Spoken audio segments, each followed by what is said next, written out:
हमें कुछ ऐसे भी जीनियस लोगों के बारे में जानने को मिलता है जिन्होंने अपनी इंटेलिजेंसी के जरिए दुनिया के लिए कुछ नया खोज करके अपने अनोखी प्रतिभा का प्रदर्शन किया।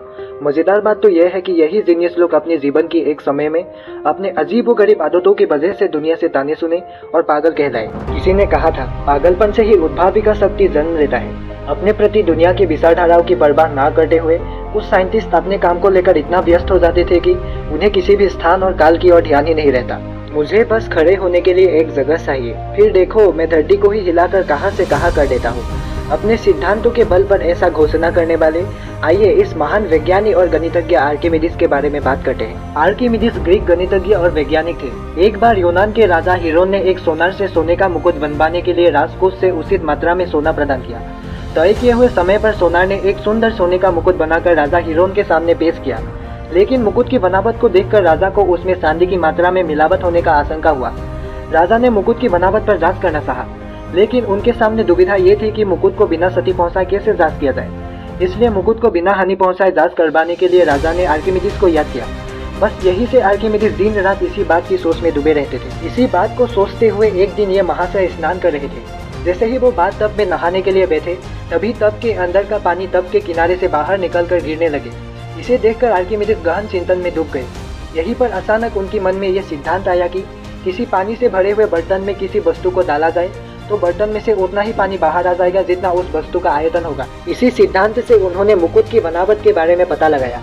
हद तो तब हुआ जब इस नए खोज की सफलता में वो इतना प्रसन्न हुआ कि अपने उपस्थिति का स्थान और काल को भूलकर वो जैसे थे वैसे ही स्नान घर से बाहर निकलकर यूरेका यूरेका चिल्लाकर भागने लगे। आपको बता दूं, यूरेका का मतलब खोज लेना होता है। आर्किमिडीज अपने सवालों को हल करने में इतने उलझे रहते थे कि उन्हें खाने पीने, सोने या अन्य किसी भी बातों की ओर ध्यान ही नहीं रहता। आर्किमिडीज ने ही दुनिया को बताया कि कोई भी चीज पानी में डुबाने पर उसका वजन कुछ हद तक कम हो जाता है, क्योंकि पानी की विपरीत दिशा में एक फोर्स का प्रभाव पड़ता है। आर्किमिडीज के इसी सिद्धांत से पानी में जहाज तैरने का कॉन्सेप्ट आया।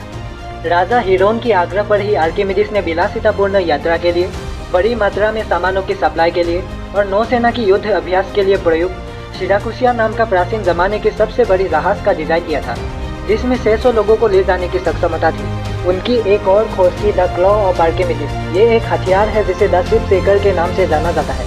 माना जाता है कि आर्किमिडीज ने सिराक्यूस शहर की रक्षा के लिए इसे डिजाइन किया था। इसके नाम से ही जाना जा सकता है कि ये हथियार एक पंजे की तरह थी, जिसमें एक क्रेन की जैसी भुजा थी और इसमें एक धातु का बड़ा हुक लटका रहता था। जब इस पंजे को एक आक्रमण करते हुए किसी विपक्षी जहाज पर डाला जाता था, भुजा ऊपर की ओर उठती थी और जहाजों को उठाकर पानी से बाहर निकाल लाती थी और संभवतः इसे डुबा भी देती थी। उनकी और एक अनोखी खोज थी ऊष्मा किरण का प्रयोग। शायद युद्ध के दौरान कुछ दर्पणों के सहारे सूर्य की तीव्र रोशनियों को परावर्तन करके शत्रुओं के जहाजों के ऊपर फेंका जाता था और इस ऊष्मा किरण के प्रभाव से जहाजों पर आग लग जाती थी। इसी उपकरण को आर्किमिडीज की ऊष्मा किरण कहा जाता है। आर्किमिडीज ने अपने तेज दिमाग से और भी बहुत सारे उपकरणों का उद्भावन किया, लेकिन आर्किमिडीज को गणित शास्त्र ही ज्यादा भाता था। वो अपने द्वारा खोज किए गए उपकरणों को ज्यादा महत्व ही नहीं देते थे। अनेक समय पर राजा के अनुरोध पर ही उन्हें ऐसी उपकरणों का उद्भावन करना पड़ा था।